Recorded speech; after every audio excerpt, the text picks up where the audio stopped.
Imagine risking everything you have and love for a faith that could cost you your very life. Today, you're going to hear the true story of Mahad Ghaffari, the son of a powerful Ayatollah from Iran, who left a life of privilege behind when he found Jesus. Before we begin, comment below with the city or country you're watching from, and be sure to subscribe to the channel so you don't miss testimonies like this one. Prepare your heart. The following story is powerful and profoundly transformative. Let's get to it. My name is Mahad Ghaffari, or at least that was the name given to me when I was born, on a cold January morning in 1997, in the city of Qom, Iran. For those unfamiliar, Qom isn't just any city. It's one of the pulsating hearts of Shia Islam, a place where the air seems to vibrate with devotion. The streets echo with the call to prayer, the Adhan, broadcast from loudspeakers on every corner, every few hours. I grew up in the shadow of the Fatima Masumeh Shrine, a sacred place where pilgrims came from all over the country to weep, pray, and kiss the metal gates. My father, Ayatollah Reza Ghaffari, wasn't just an imam. He was a high-ranking cleric, a man with a seat on the Guardian Council. This meant our name carried immense weight. People averted their gaze when he passed, neighbors whispered blessings, and the police treated him with silent reverence. At home, the expectation was perfection. We weren't just a Muslim family. We were the model of what every family should be. Our house was large, located on a street called Zarin, about 10 minutes from the famous seminary in Qom. But inside, it was spiritually cold. The metal gate in front had verses from the Quran etched into its entire frame, a declaration of faith to the outside world. Inside, everything was covered in expensive Persian carpets, but silence was the main decor. My mother, Maud, was a quiet, gentle figure, but always shrouded in her black veil, even when no men were around. Her life was a routine of cooking 3 times a day, and praying more than that. I had 2 older brothers, Majid and Hamed, who by the age of 12 were already studying fiqh and hadith with a seriousness that frightened me. I was the youngest, the dreamer, the one who still liked to gaze at the sky, and who cried in secret when I saw a cat hit by a car in the street. But my father didn't believe in sensitivity. He believed in purity. "A clean heart is one that fears Allah," he'd say, his heavy hand on my shoulder after Friday prayers at the Jamkaran Mosque. We were taught about loyalty, honor, and submission, but fear was the foundation of everything.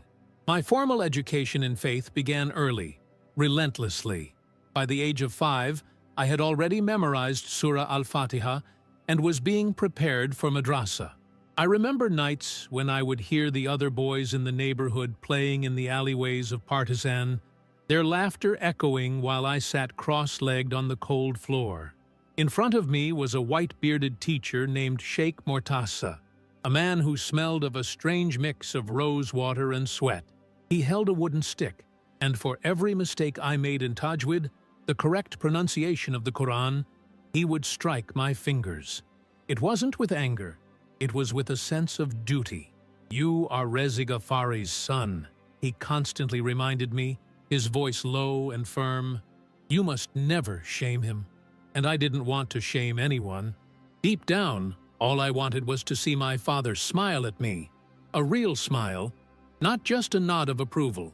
So I studied until my head ached, repeating words I didn't even understand, and fasted during Ramadan until my stomach hurt so much I couldn't sleep. In our home, Islam wasn't faith. It was duty, legacy, and fear, all wrapped together. The only source of warmth in that world was my sister, Nilar. She was 2 years older and the only person who called me Mayor instead of Mahad. She was my silent accomplice. Before Maghrib prayer, I'd find sweets she had hidden in my prayer mat. When we sat in the garden, and we were sure no one was listening, she'd whisper funny stories about the neighbors. Nilar wasn't like the rest of the family. She smiled easily, and her prayers were slow, as if she were conversing with a friend, not reporting to a judge. I vividly remember one afternoon when she told me, her voice almost inaudible, "Perhaps Allah is kinder than Baba makes him seem." I was only 7, but I felt something shift inside me with that sentence. But kindness wasn't encouraged in our home. When Nylar turned 12, she was pulled from school and began wearing the full black chador. My mother told her, "Your beauty is a fitna, a temptation." And with that, her laughter vanished. Even so, on days our father was in Tehran, she would sit with me by the window, point to the stars, and tell me they were watching us. She made me feel like I was more than just my father's son. At the age of 9, I was transferred to Dar al-Quran al-Karim, a school on the outskirts of the city center known for its strictness. The discipline there was military level. We were forced to memorize entire surahs each week, and any failure resulted in immediate physical punishment. I remember one particularly cold winter morning. The air in the classroom was heavy and damp, and I couldn't stop shivering. During recitation, I forgot a line from Surah Al-Ma'idah. It was a momentary lapse, a mental blank caused more by the cold than by lack of study. The teacher didn't hesitate. He stood up, grabbed a thick bamboo rod he always kept beside his desk, and forcefully struck my knuckles. The sound was dry and hollow, followed by a sharp, pulsating pain that shot up my arm. I looked down and saw blood begin to stain my wool gloves. I didn't cry. Not because it didn't hurt. It hurt terribly. But because crying was considered a sign of weakness, and weakness, we were taught, was a form of sin, a failure in submission to Allah. I stood there, biting my lip, with the taste of blood and shame in my mouth, as the class continued as if nothing had happened. That night, at home, the pain in my hands was so intense I could barely hold my cutlery for dinner. Eventually, I showed my swollen, bloody hands to my father, perhaps hoping for a drop of compassion, a word of comfort. He looked at my wounds, his eyes scanning the cuts and swelling. He didn't frown. He didn't seem angry. Instead, a slight smile formed on his lips, a smile of grim approval. "Good," he said, his voice calm and satisfied. "You are being purified." Those words hit me harder than the bamboo stick. At that exact instant, I felt something break inside me. It wasn't a bone. It was something much deeper, something I couldn't name. The fear I felt was no longer of physical pain. It was an existential fear, the terrifying fear of being completely invisible, the realization that no one saw me, my suffering, my confusion, and if even my father didn't see me, perhaps not even Allah saw me. For the first time, a dangerous question sprouted in the back of my mind, a seed of heresy. Why did God's love have to hurt so much? I continued my studies at Dar al-Quran al-Karim until I was 13, and during that period, the shadows I had previously ignored began to grow teeth. The madrasa stopped being merely a place to memorize the Quran. It became a factory of obedience, a place where curiosity was crushed and questions were severely punished. We lived under a strict code of conduct. No jokes, no eye contact with women, no missing the dawn prayer, tahajjud. Our teachers walked the hallways with canes, not for support, but to maintain control. Sheikh Mortasa, my old tutor, became even colder. If you mispronounced a letter, his cane found your back. If you dared to ask something like, "Why does Allah allow suffering?" he'd shout, "Do not question Allah," and force you to fast an extra day. The school was full of boys like me, with hearts that beat with fear, boys who learned not to blink too loudly. Many of them cried silently in their bunks after the lights went out. I saw the desperate way they prayed and wondered if Allah was truly listening or if we were just shouting into an empty well. I felt as if I were becoming a robot, repeating verses while something vital inside me slowly withered. One Friday afternoon, during Duhur prayer, I was sitting by the window in the prayer room and noticed a new boy in the back, with visible bruises on his neck. His name was Reina. He was small, perhaps 10, and had arrived from Shiraz about a month ago. I watched him hesitate during sujood, the act of prostration, his body trembling with every movement. Later, when I found him in the courtyard, I quietly asked him what had happened. He could barely look me in the eye. "I looked at the TV during prayer time," he whispered, before hurrying away, as if even speaking to me was a risk. That night, Sheikh Mortasa gave a long lecture on how television was a portal to kufr, disbelief. "The West will rot your soul," he declared, his eyes sweeping the room, "and anyone who admires them is already dead inside." I stood there, eyes fixed on the prayer rug, my fists clenched under my robe. An image flooded my mind. Once, I had seen a TV program about a Christian family in Zahedan. They were feeding poor children, and they smiled more than anyone I knew.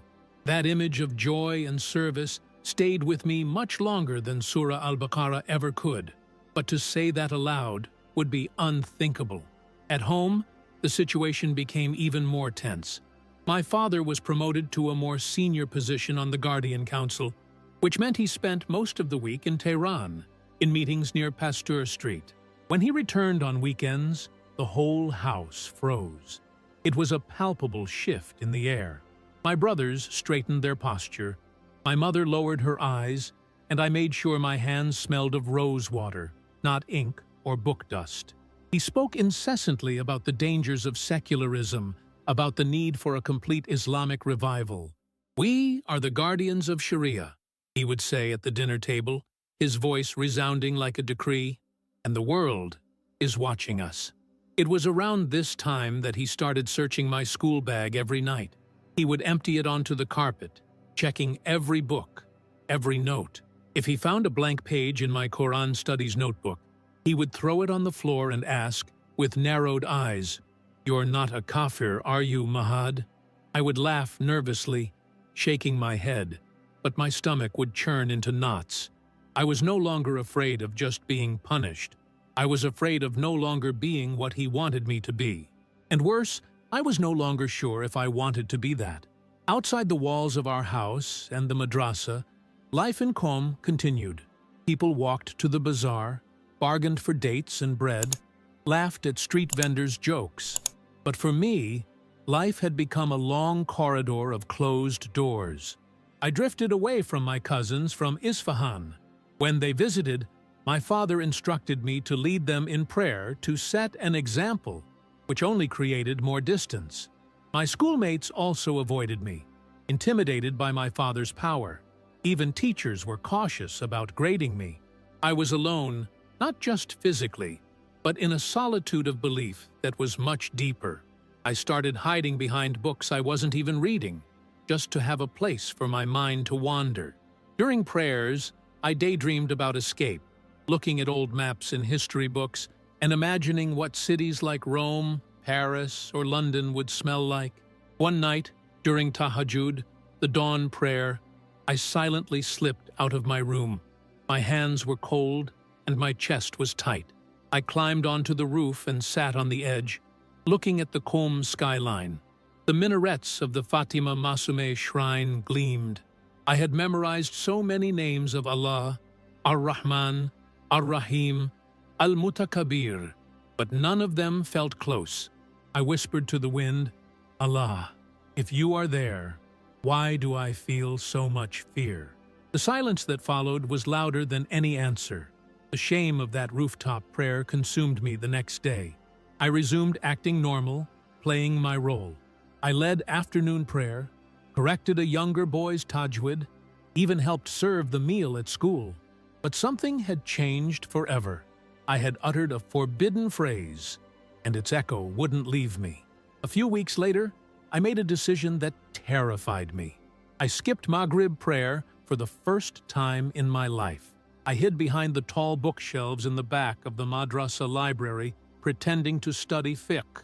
My heart pounded so fast and so loud, I was sure someone would hear it through the book stacks. Sweat trickled down my forehead. When the prayer ended and the other boys began leaving the prayer room, I joined the line, trying to appear casual. No one seemed to notice, at least not then. But I noticed. I had broken the wall. That same week, I started underlining verses in my personal Quran, the ones that confused me. Why would Allah create people only to lead them astray? Why punish people who never heard the truth? I tore a page from my hadith notebook and, with a trembling hand, wrote, "What if he isn't who they say he is?"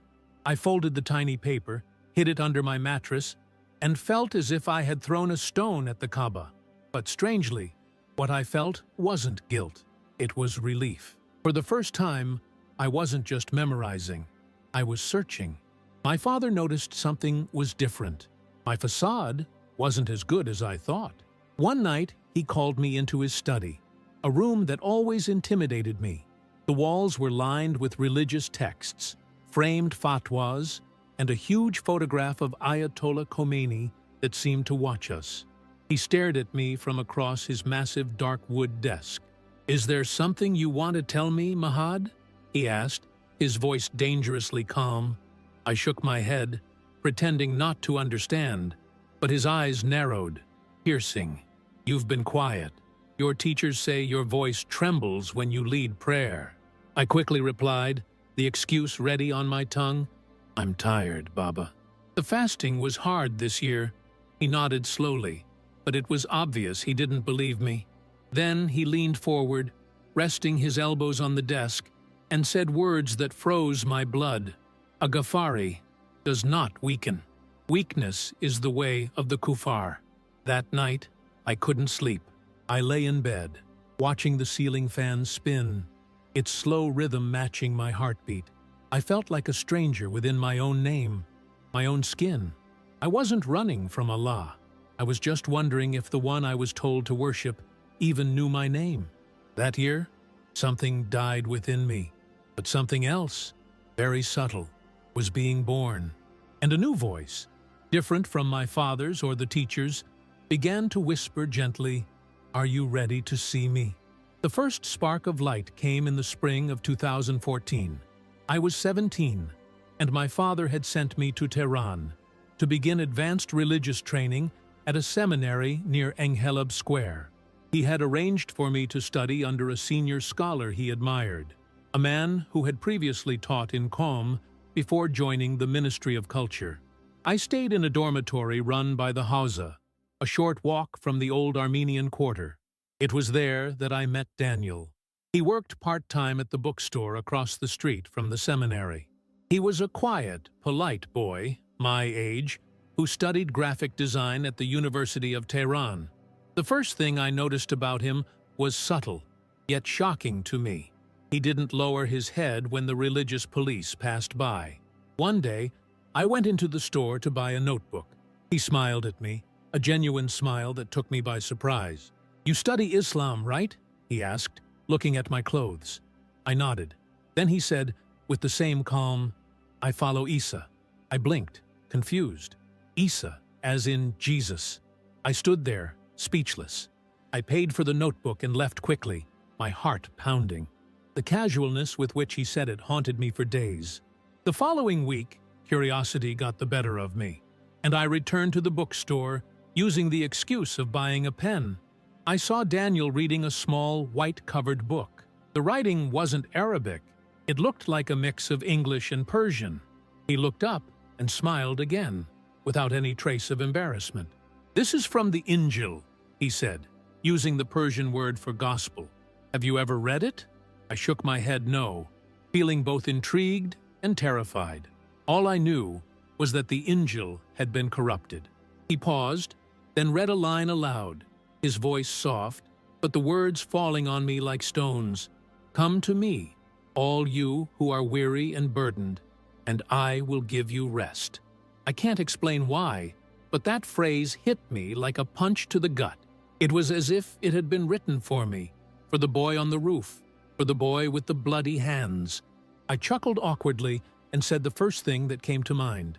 "We also have peace in Islam." He nodded patiently.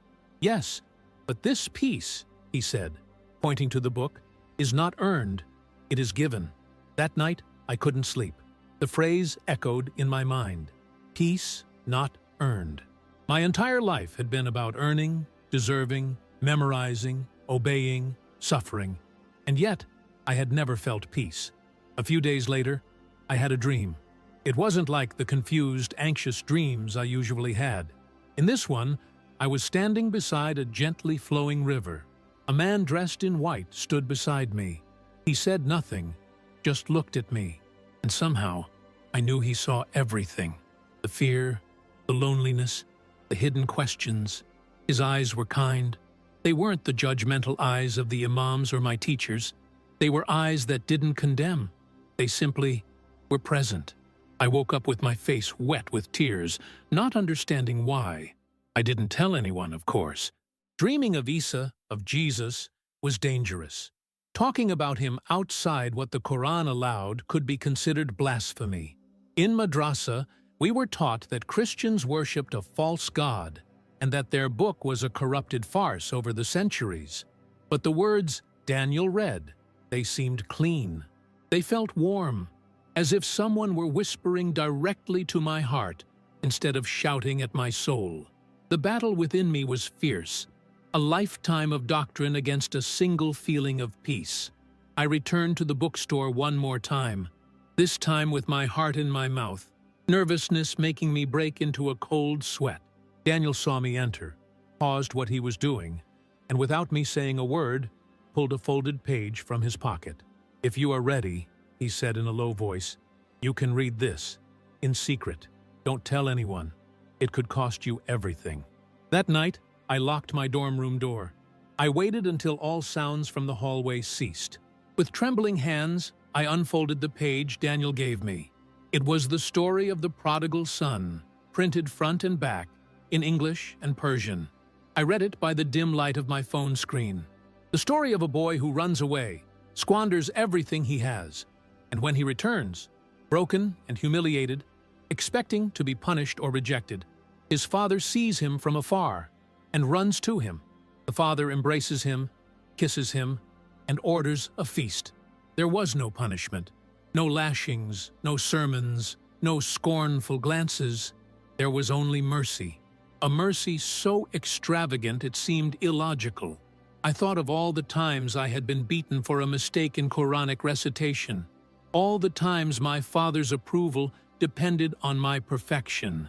Tears began to stream down my face, silent and warm, dripping onto the page, trembling in my hands. And then, in a whisper that scared me more than any shout, I said something I never imagined saying. "Jesus, if this story is true, if you are real, help me understand." It wasn't a formal Islamic prayer. It was just a whisper in the darkness. But for the first time in my life, I felt heard. Over the next 2 months, Daniel and I developed a routine of short, secret conversations. Never for too long, never too close to other people. He told me he had been a Christian since childhood, baptized in a small underground church near Tajrish, a neighborhood in northern Tehran. He never tried to convert me, never pressured me. He simply answered my questions, which became increasingly desperate. What is grace? Why the cross? Does God truly forgive without demanding punishment or payment? Each of his answers was like a drop of water on dry soil. He didn't preach hatred against Islam. He just spoke about love. One day, he handed me a book. The cover was from a collection of Persian poetry, something common and safe. But inside, he had hidden a small New Testament. The weight of that book in my hands felt immense. It was a forbidden, dangerous object, yet it also felt like the most valuable thing I had ever held. I kept it under my pillow, my heart a mix of terror and gratitude. Daniel had given me more than a book. He had given me a choice. Nights became my sanctuary. I would wait for the dormitory to fall silent, and then, trembling, I would read. I started with the Gospel of John, and those words dismantled me. The passage that said, "The light shines in the darkness, and the darkness has not overcome it," became my anchor. I read it perhaps 100 times, and each time I felt something unlocking inside me, something that had been trapped and suffocated for years, something that was finally allowed to breathe. I didn't understand everything theologically, but my heart understood. As I read, I began to drift away from my religious obligations, silently and slowly. I stopped going to Friday prayers, telling my instructors I was sick. I skipped my Quran memorization classes. I still felt guilt. Yes, the fear of hell was still ingrained in me, but every time I read about Jesus healing the broken, touching the leper, or forgiving sinners on the cross, the fear dissolved and transformed into something strange and new: hope. The guilt didn't disappear overnight. I had terrible nightmares where my father disowned me, where I was flogged in the town square while he watched with approval. His voice, calling me a kafir, echoed in my dreams, but the peace I felt when I was awake, reading those words, was stronger. It was a real peace, not theoretical. It was like the river in my dream, flowing constantly, even when I stood still. For the first time in my life, I didn't feel dirty or unworthy. I didn't feel like a slave trying to please an unpredictable, angry master. I felt seen in a way my father never saw me, that my teachers never saw me, seen by the man in my dream, the man in the book. And that feeling of being known and accepted, even with all my doubts and fears, was more powerful than any threat of punishment. The God I was discovering didn't demand that I purify myself with pain. He offered purification as a gift. Then came the moment that changed everything. It was a night in early November. I knelt by my bed, holding the small New Testament so tightly my knuckles turned white. My heart pounded against my ribs like a trapped bird. My hand trembled. I didn't know the right words. I didn't know any Christian prayers. All I had was the raw truth of my heart. I closed my eyes and whispered into the silence of the room, "Jesus, I don't know everything. I don't know if I'm doing this right, but I believe you are the truth. I don't want to hide anymore. I want to follow you." It wasn't an eloquent prayer. There was no thunder or lightning, but something happened.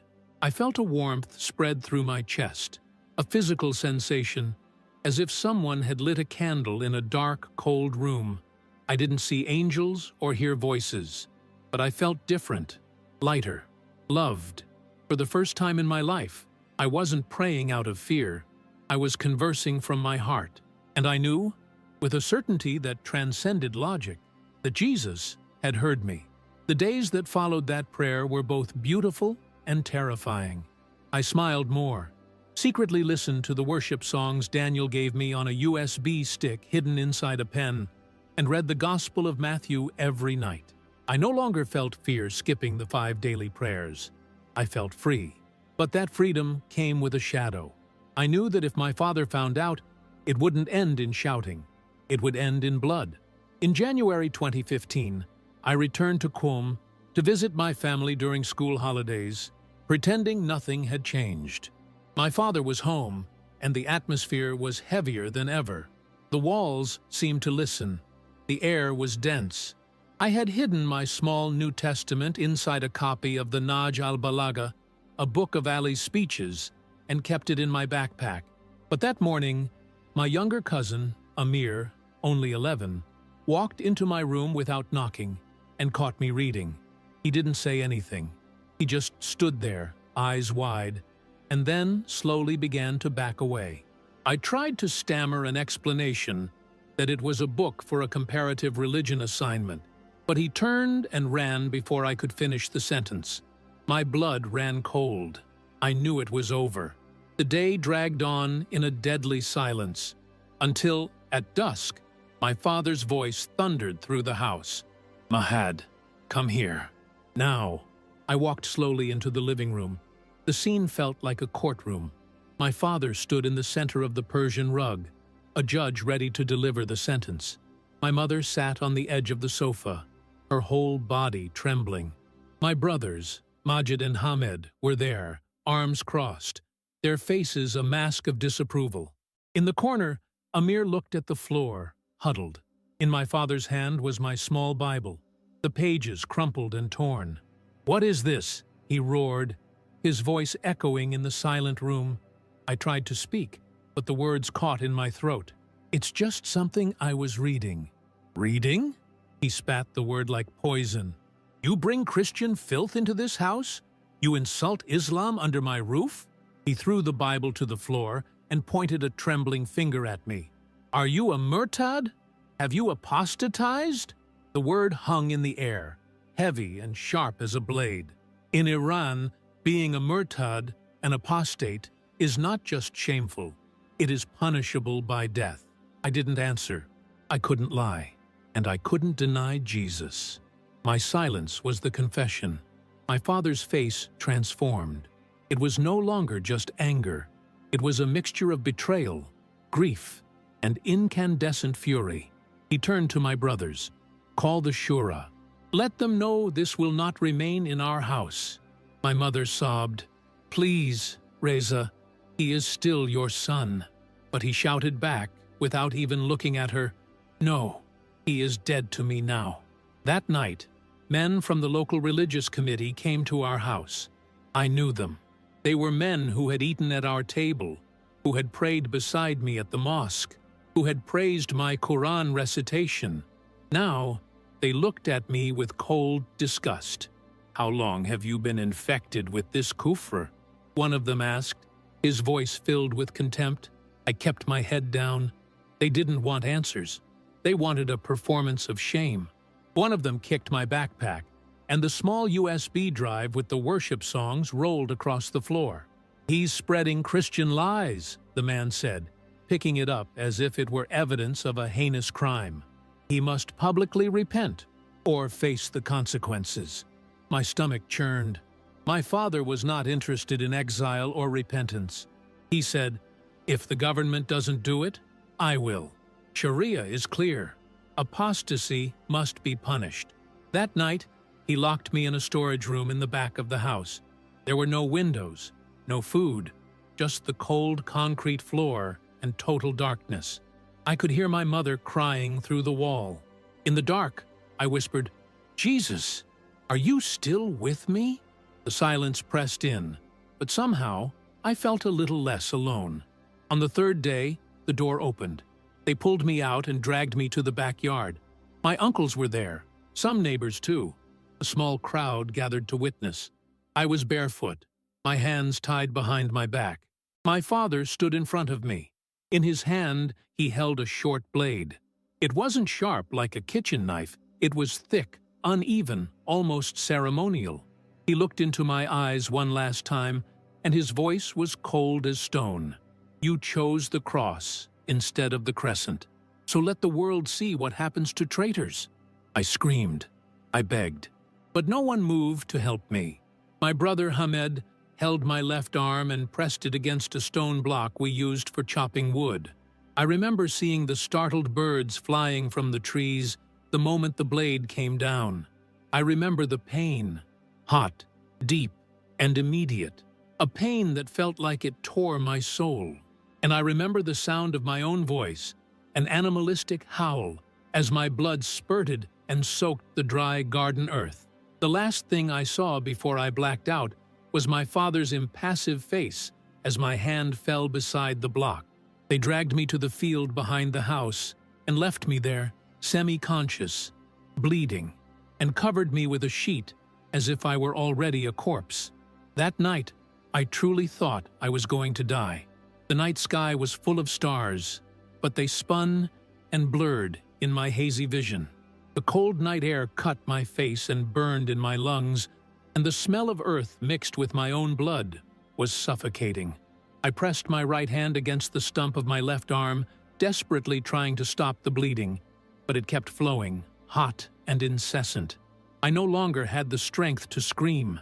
I started whispering the name of Jesus, over and over again.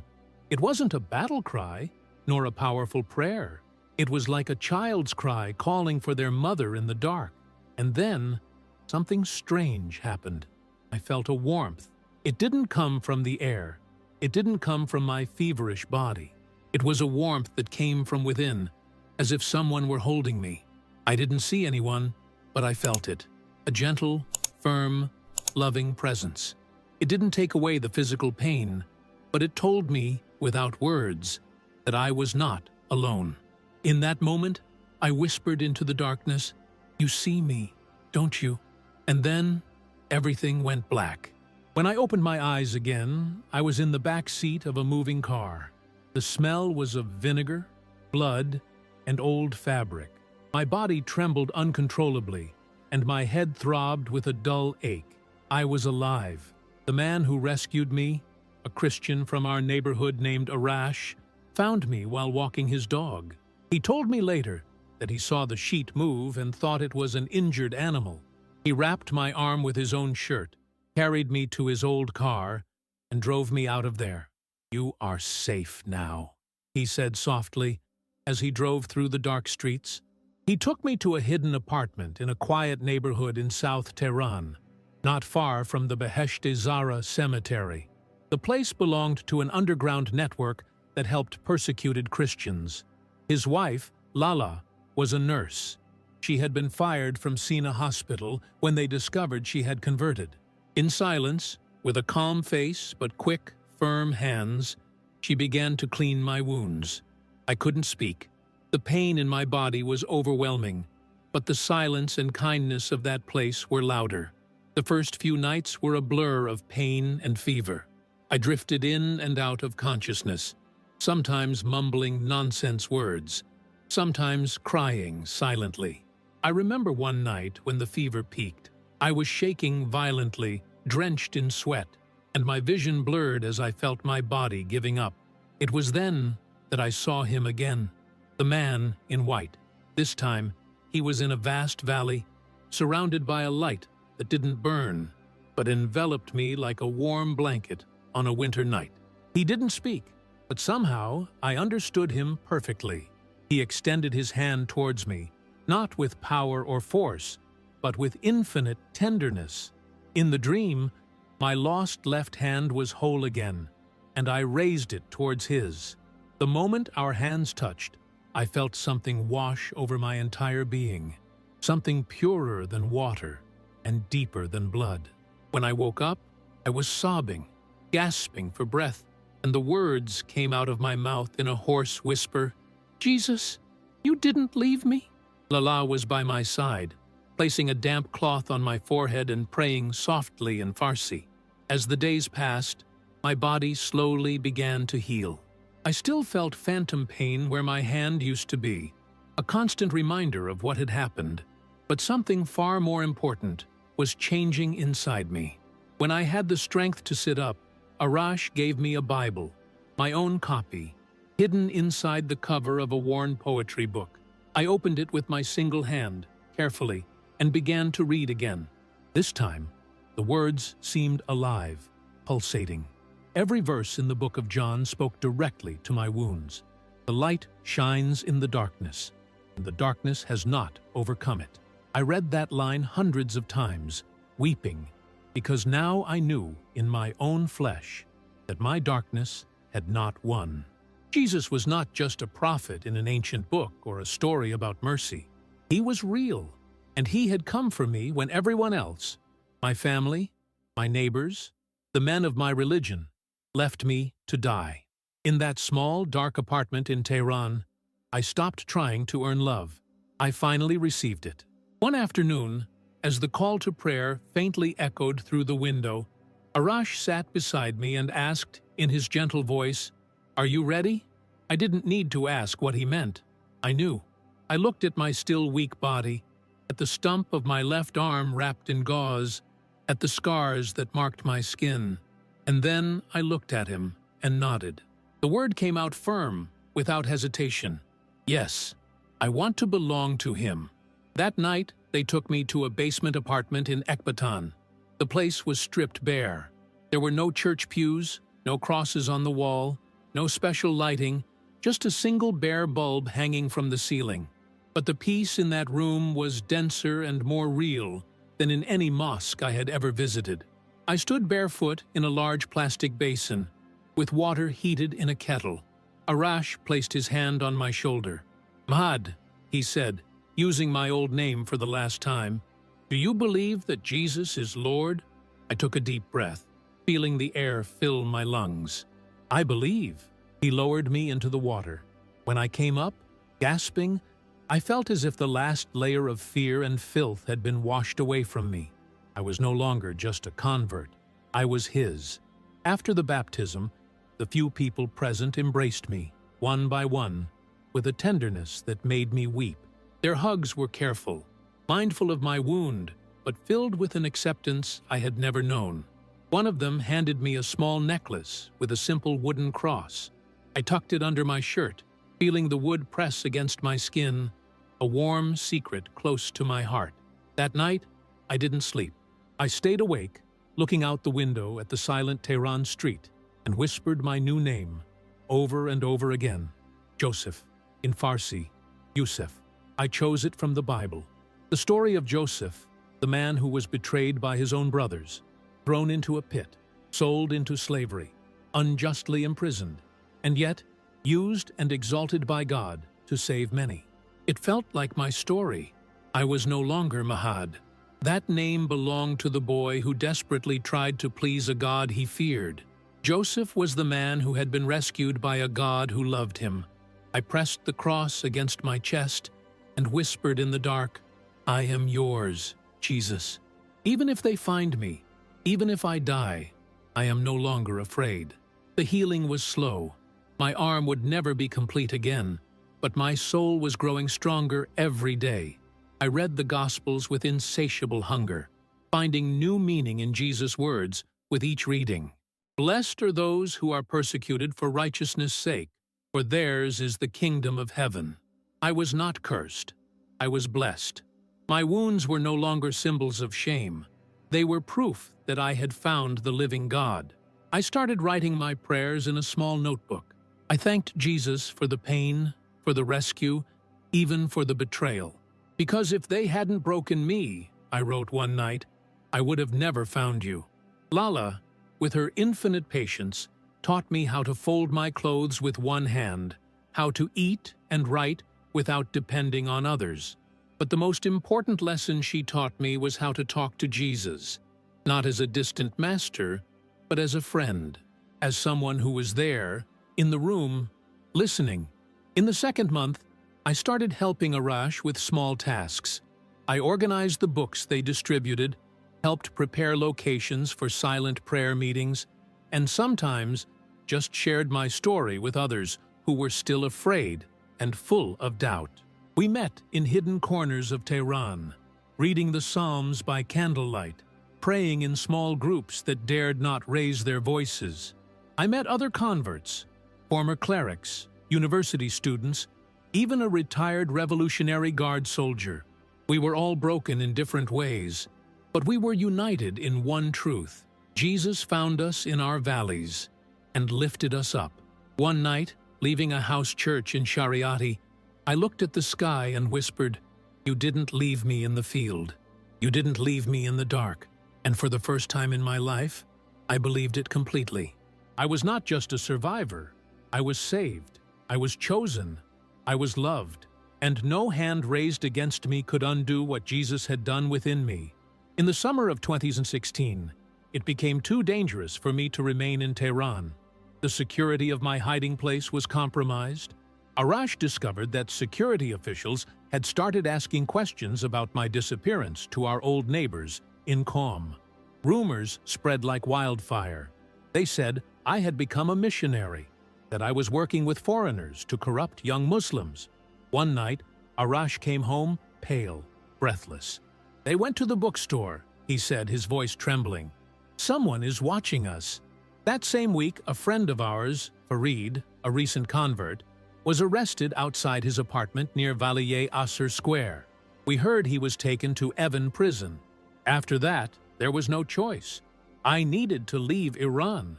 Through contacts in the underground network, Arash arranged my escape. I crossed the border into Turkey with the help of a Christian smuggler, hidden in the back of a delivery truck, lying among crates of plastic furniture. I had no passport, no identification. I just had a bandaged arm, a small bag, and the New Testament hidden close to my chest. The refugee camp in Van, Turkey, was a cluster of makeshift shelters on the outskirts of the city. There was dust everywhere, in the tents, in the air we breathed, in the food we ate. It was a place of desolation, but for me, it felt like a second chance, a place to breathe. There, I found others like me, believers from Afghanistan, Kurds, Iraqis, and Iranians.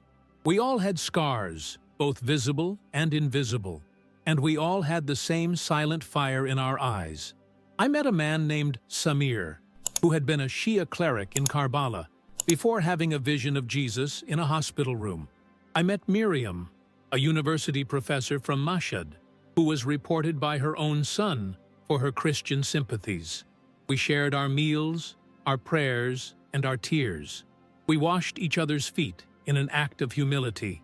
There were no titles, no pride, just deep gratitude and a love born of shared suffering. Every night, we read the Word in whispers. Every day, we looked over our shoulders. But none of us thought of turning back. Once you taste freedom in Christ, no prison can hold your soul anymore. It was in that dusty camp, under the ripped ceiling of a blue tarp, that I began to write my testimony for the first time. I had always been afraid to speak too much, fearing what might happen to the people who helped me. But something inside me had changed. I realized I didn't need to shout to be heard. I just needed to tell the truth.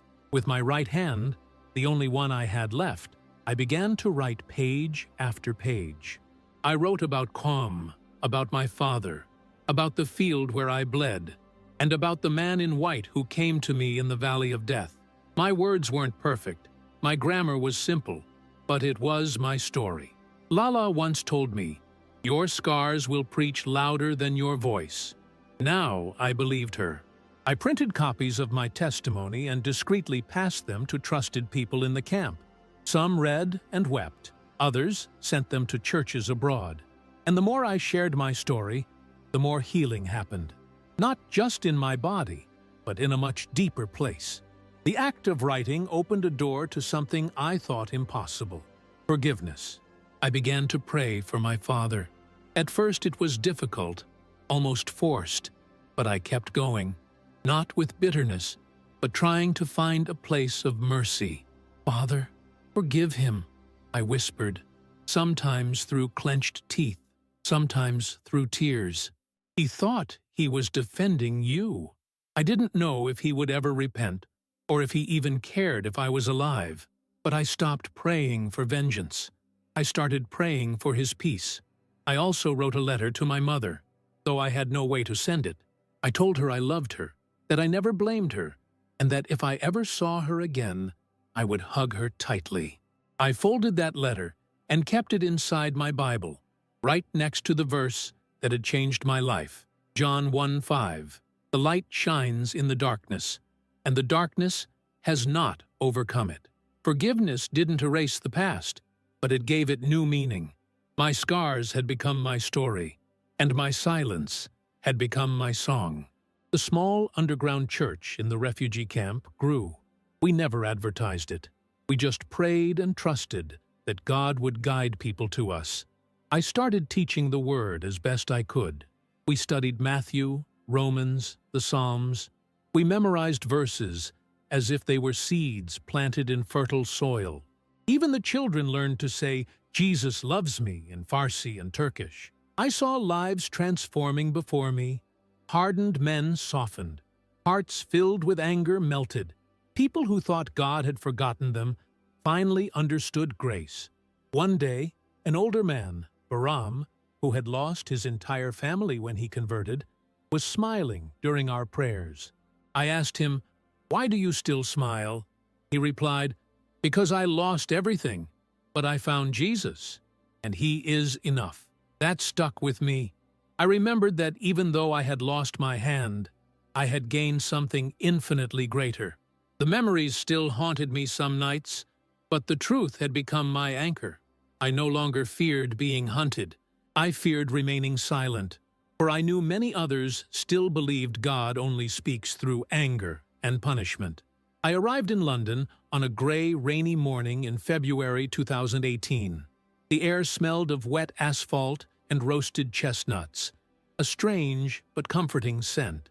The UK government granted me asylum on humanitarian grounds through a Christian refugee support organization that had read my testimony. I was 21 years old, missing a hand, carrying 2 bags, and stepping into a city I only knew from books. But I wasn't afraid. I had already crossed worse hells. A small church in Peckham, South London, took me in. They gave me a room, meals, and slowly helped me adapt to life outside of persecution. For the first time in years, I could say Jesus' name aloud in public. I started attending English classes and Bible studies, visiting parks without looking over my shoulder. The church helped me get a prosthetic hand through the healthcare system. It was a simple model, but it allowed me to hold things. However, I didn't use it to hide my scar. My scar was my story. It was proof that the darkness had not won. In the autumn of that year, the church asked me to share my testimony at a Sunday evening service. I hesitated. My accent was strong, my grammar clumsy. But then I remembered the faces I left behind in the refugee camp and those who still hid in Iran. I went up to the pulpit and, with a trembling voice, told my story. I didn't try to impress anyone. I just spoke the truth. At the end, a woman approached and hugged me, whispering, "I had lost hope, but you reminded me that Jesus still does miracles." A few months later, I received a letter from Turkey. It was from my sister, Nylar. She found me through a contact in the refugee network. The handwriting was the same as I remembered. "Mahad," the letter began, "I don't know where you are, but I want you to know I miss you. Baba still refuses to say your name, but Mama cries for you. She keeps your old prayer mat in the wardrobe. I don't know if I believe what you believe, but I want to understand." I held that letter to my chest and cried, not from sadness, but because of that small crack of light. That letter solidified forgiveness in my heart. I no longer felt anger toward my father. I saw him for who he was, a prisoner of fear, a man taught to protect religion at all costs. I didn't excuse what he did, but in Christ, I released the burden of hatred. Today, I work full-time with a missionary organization in East London that supports ex-Muslims who come to Christ. I counsel new believers, especially those who are afraid to speak. We meet every Sunday in a rented hall, eat together, pray in Persian, and sing in imperfect English. Once, a woman asked me, "Was it worth losing your hand?" I smiled and replied, "They took my hand, but Christ took my shame. I would give both hands to know His love again." And I said that with all sincerity. My name is Joseph Ghaffari. I was born in the heart of the Islamic Republic. They took my left hand in the name of religion. But Jesus gave me a new heart in the name of grace. Joseph's story is powerful proof that sometimes you have to lose everything you have to gain the only thing that truly matters, a love that no force in this world can take away. Now, I want to ask you a question. What in your life is worth more than everything you could possibly lose? Leave your opinion or share your own experience here in the comments. I read every one of them, and your voice is very important for strengthening this community. If this testimony touched your heart, subscribe to the channel now and activate the notification bell. It's very important so that YouTube notifies you whenever new transformative content like this goes live. And if you feel the desire to support our work so that more lives can be reached, but you don't know how, you can be part of this mission with us. Just click the join button below the video.